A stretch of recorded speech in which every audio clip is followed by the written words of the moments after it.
దివ్యాంగులకు ఇచ్చే పెన్షన్ 3,000 నుంచి 6,000. దివ్యాంగులు కొన్ని సంవత్సరాలుగా నా దృష్టిలో ఉంది, అందరూ ముఖ్యమంత్రి గారి దృష్టిలో ఉంది, మాకు పెంచండి అని అంటుంటే అది కుదరలేకపోయింది ఎవరికి, ఏ ప్రభుత్వానికి కూడా. కానీ ముఖ్యమంత్రి గారి నాయకత్వంలో ఆయన ఫినాన్షియల్ మేనేజ్మెంట్ అద్భుతం కాబట్టి 3,000 నుంచి 6,000కి పెంచారు.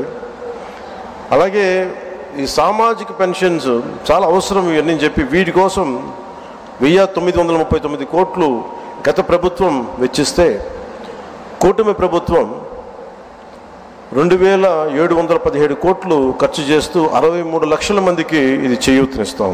ఆకలితోటి ఏదైనా బయటికి వెళ్ళి తిందాం తక్కువ ధరతో అనే అన్నా క్యాంటీన్ని మూసేసిన ప్రభుత్వాన్ని తిరిగి కూటమి ప్రభుత్వం రాగానే పునరుద్ధరించింది. 204 అన్నా క్యాంటీన్లు తిరిగి ప్రారంభించి సగటున రోజుకి 3 లక్షల మంది ఆకలి తీరుస్తాం. అలాగే దీపం పథకం ద్వారా తొలి విడతలో 1.15 కోట్ల గ్యాస్ సిలిండర్లని ఉచితంగా అందించారు. ఈ పథకం కోసం కూటమి ప్రభుత్వం 5 ఏళ్లలో 13,423 కోట్ల మొత్తాన్ని ఖర్చు చేయటం.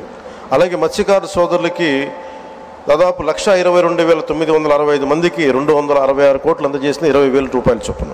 అలాగే నారా లోకేష్ గారు ప్రత్యేకించి ఆయన తీసుకున్న ఈ ఎడ్యుకేషన్ ఈ శాఖల ద్వారా ప్రత్యేకించి నాకు వ్యక్తిగతంగా నచ్చింది అని చేసింది డొక్కా సీతమ్మ మధ్యాహ్న భోజన పథకం పెట్టడం. ఎంతసేపు ప్రభుత్వ పథకాలకి గత ప్రభుత్వంలో ఆయన పేర్లు పెట్టుకోవడం, వారి పేర్లు పెట్టుకోవడం కంటే కాకుండా ఎవరైతే సమాజానికి ప్రేరణగా ఉన్నారో అలాంటి వారి పేర్లు పెట్టడం, మనస్ఫూర్తిగా సర్వేపల్లి రాధాకృష్ణన్ గారి మన కిట్స్, స్కూల్ కిట్స్ అందించడం, ఇలాంటి చాలా రెవల్యూషన్ నిర్ణయాలు తీసుకున్న నారా లోకేష్ గారికి నా ప్రత్యేకంగా నా ధన్యవాదాలు తెలియజేస్తాను. ఇట్స్ క్వైట్ ఇన్స్పైరింగ్ అనిపించింది. అలాగే తల్లికి వందనానికి దాదాపు 67 లక్షల మందికి పైగా విద్యార్థులకు లబ్ధి చేకూరింది. ఈ మొత్తంలో 1,346 కోట్లు పాఠశాలల అభివృద్ధికి వెళ్తూ ఉంది. 10,000 చొప్పున 10,091 కోట్లు ఖర్చు చేస్తున్న ఈ పథకం 67 లక్షల మందికి పైగా లబ్ధి.